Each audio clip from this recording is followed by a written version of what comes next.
जिस दुनिया में हर कोई शक्ति जागरण चुनता है, वहाँ अर्जुन ने उल्टा रास्ता चुना, तपस्या का मार्ग। उसके सहपाठी उसे मूर्ख कहकर हंसते थे, क्योंकि 100 साल पहले हुए महायुद्ध में तपस्या की असली विद्या खो चुकी थी। अब तपस्या बस एक स्वास्थ्य अभ्यास बनकर रह गई थी, जबकि शक्ति जागरण ही असली और उज्जवल रास्ता माना जाता था। लेकिन इस मजाक का अर्जुन पर कोई असर नहीं होता, क्योंकि उसे पता है कि जल्द ही छात फटने वाला है और उसमें से अनगिनत भयानक राक्षस निकलेंगे, जो पलक झपकते ही हजारों शक्ति जागृत योद्धाओं को मसल देंगे। सिर्फ तपस्वी ही इस विनाश को रोक सकते हैं, यही एकमात्र उम्मीद है। इस वक्त अर्जुन अपने हाथ में पकड़े फॉर्म को खाली नजरों से देख रहा है। पिछले जन्म में वह और उसका पूरा परिवार उसी विनाशकारी हमले में मारे गए थे, पर किस्मत से वह चमत्कारिक ढंग से तपस्या की दुनिया में जा पहुंचा और वहां संयोग से उसे एक दुर्लभ गुप्त विद्या मिली, त्रिलोक सिद्ध विद्या। 1000 वर्षों की कठोर साधना के बाद वह अजेय बन गया, एक जीवित किंवदंती। पर इतनी मेहनत का एक ही मकसद था, देवत्व प्राप्त करके समय और स्थान के बंधन तोड़ना और राक्षसों के आगमन से एक दिन पहले वापस जाकर अपने माता पिता को बचाना। लेकिन जैसे ही वह देवत्व की अंतिम सीमा पार करने वाला था, कुछ धूर्त दुश्मनों ने धोखे से उस पर हमला कर दिया और वह हमेशा के लिए बर्बाद हो गया। मगर जब उसने फिर आंखें खोली तो वह वापस उसी दिन पहुंच चुका था, जिस दिन उसे कॉलेज का फॉर्म भरना था। अर्जुन, अगर तुमने तपस्या का रास्ता चुना है, तो इस बार की परीक्षा में हम तुम्हें अपनी टीम में नहीं लेंगे, किसी और को ढूंढ लो। प्रिया निराश होकर सिर हिलाते हुए आगे बढ़ी। उसके पीछे 4 और लड़के लड़कियां खड़े थे। 1 महीने पहले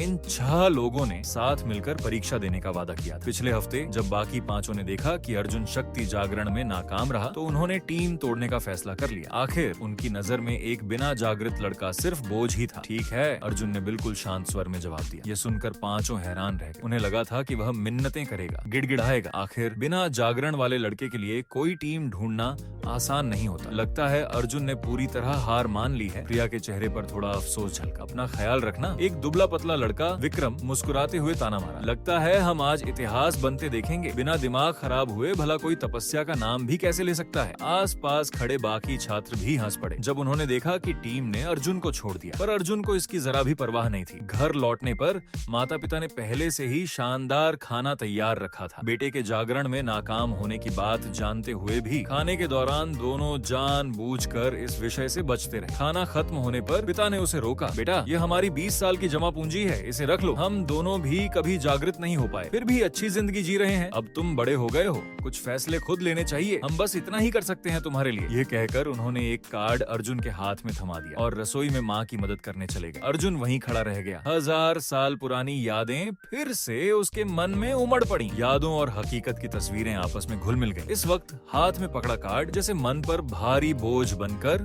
उतर आया। इस बार इतिहास दोहराने नहीं दूंगा, अर्जुन ने खुद से कसम खाई। इस दुनिया में जीवन ऊर्जा बेहद कम थी, इसलिए तपस्या के लिए दुर्लभ वस्तुओं की जीवन ऊर्जा सोखनी पड़ती थी और उसके लिए पैसों की जरूरत थी। इसलिए बिना संकोच किए अर्जुन ने पिता से मिला कार्ड रख लिया और सीधा पास की सबसे बड़ी औषधि दुकान दिव्य औषधालय की तरफ चल पड़ा। दुकान में भारी भीड़ थी। ज्यादातर लोग शक्ति जागृत योद्धा तैयार दवाइयाँ खरीदने आए थे। जी बताइए, मैं आपकी क्या मदद कर सकती हूँ? एक खूबसूरत वर्दी पहनी सेल्स गर्ल ने पूछा। क्या आपके पास दुर्लभ जड़ी बूटियाँ हैं? जब उसने सुना कि अर्जुन कच्ची जड़ी बूटियाँ चाहता है तो वह हैरान रह गई। आजकल तो सब बनी बनाई दवाइयाँ ही खरीदते हैं, कच्ची जड़ी बूटी कौन मांगता है भला? हाँ है, हमारी एक शाखा है जो खास तौर पर जड़ी बूटियाँ ही बेचती है, वहाँ आपको जरूर कुछ मिल जाएगा। कहते हुए वह उसे एक अलग दुकान में ले गई, जहाँ हवा में दवाइयों की खुशबू घुली थी। यहाँ एक बुजुर्ग आदमी ओम चाचा चश्मा लगाए कंप्यूटर के सामने बैठे किताब पढ़ रहे थे। चाचा जी, इन्हें जड़ी बूटियाँ चाहिए, सेल्स गर्ल ने आदर से कहा। ठीक है, तुम जाओ। ओम चाचा ने सिर हिलाया, किताब रखी और अर्जुन की तरफ देखा। बोलो बेटा, क्या चाहिए? जड़ी बूटियाँ जितनी पुरानी उतना अच्छा, अर्जुन ने सीधा जवाब दिया। आजकल कच्ची जड़ी बूटी मांगने वाले कम ही मिलते हैं। ओम चाचा ने कंप्यूटर पर कुछ खोजते हुए कहा। देखो खुद, मुझे असली चीज देखनी होगी, अर्जुन ने कहा और 3 चीजें चुनी। हिमालयी जिनसेंग, 1000 साल पुरानी संजीवनी और एक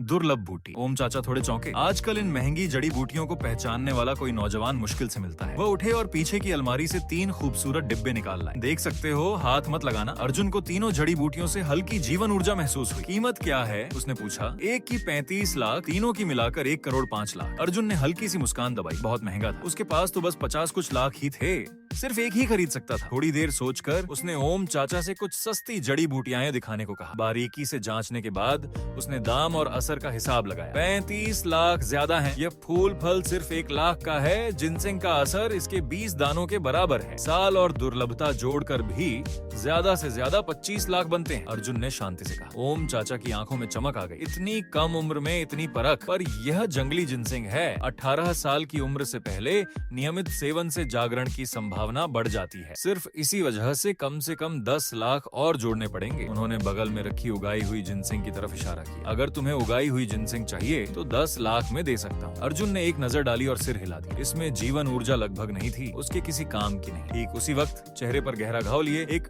डरावना दिखने वाला आदमी दुकान में घुसा। ओम भाई हिसाब करो, उसने कहते हुए अपना बैग काउंटर पर पटक दिया, जिससे खून रिसने लगा। ओम चाचा ने बैग खोला। अंदर खून से लथपथ जीवन वर्धक सामग्री का ढेर था। अच्छी कमाई हुई है, ओम चाचा ने तारीफ की। हाँ ठीक ठाक। 2 जमीनी दर्जे के राक्षसों से भिड़ना पड़ा। मेरे कई साथी बुरी तरह घायल हो गए। उस आदमी ने पीले दांत दिखाते हुए कहा। कुल 2 करोड़ बनते हैं, मोबाइल पर भेज दो। ठीक है, कल आना, तुम्हारे लिए कुछ दवाइयाँ भी तैयार रखूंगा, ओम चाचा ने कहा, और वह आदमी बिना पीछे देखे चला गया। आपकी दुकान जीवन वर्धक सामग्री भी खरीदती है? अर्जुन ने पूछा। हाँ, कुछ दवाइयाँ बनाने में यह सामग्री जरूरी होती है। ये आदमी इसी काम में माहिर शक्ति जागृत योद्धा है, ओम चाचा ने सामान समेटते हुए बताया। फिर मुस्कुराकर अर्जुन की तरफ देखा। बच्चे, एक सौदा करोगे? मैंने देखा है तुम्हें इन जड़ी बूटियों की गहरी समझ है। मेरी दुकान में काम करो, बदले में यह तीनों जड़ी बूटियां तुम्हें मिल जाएंगी। अर्जुन ने थोड़ा सोचा और मना कर दिया। समय नहीं है, ओम चाचा ने काउंटर थपथपाते हुए कहा। ठीक है, तो एक और शर्त। मेरे पास अक्सर लोग जंगल से लाई दुर्लभ जड़ी बूटियां बेचने आते हैं। कभी कभी मुझे उनकी सही पहचान नहीं हो पाती। तब तुम मेरी मदद करोगे? चलेगा? ठीक है, अर्जुन ने सिर हिलाया।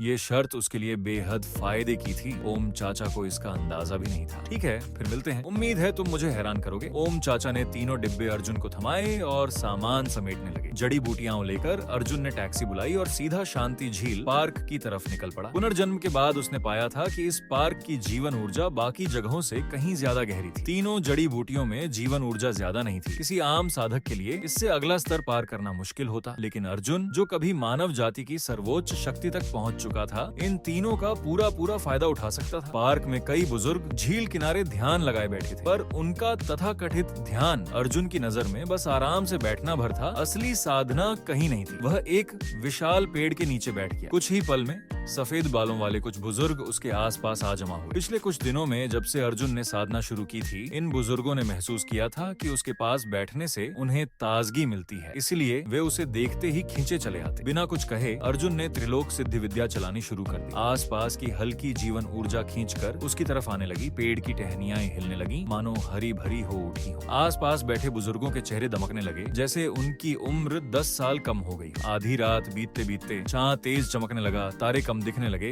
और पार्क खाली हो गया। बस अब सही वक्त है, अर्जुन ने सोचा। भीतर की स्थिति जांचने के बाद उसने अगला स्तर पार करने का फैसला किया। जमीन पर एक छोटा ऊर्जा खिंचाव चक्र बनाकर उसने तीनों जड़ी बूटियां उसके बीच रख दी। चक्र से हल्की चमक निकलने लगी और तीनों जड़ी बूटियां तेजी से सूखने लगी। उनकी सारी जीवन ऊर्जा पूरी तरह खींचकर बाहर आ गई। आंखों से दिखने वाली रोशनी की धाराओं में बदलकर अर्जुन के भीतर समा गई। इस पल अर्जुन का मन बिल्कुल शांत था। बस एक ही लक्ष्य था, पूरी ताकत से अगला स्तर पार करना।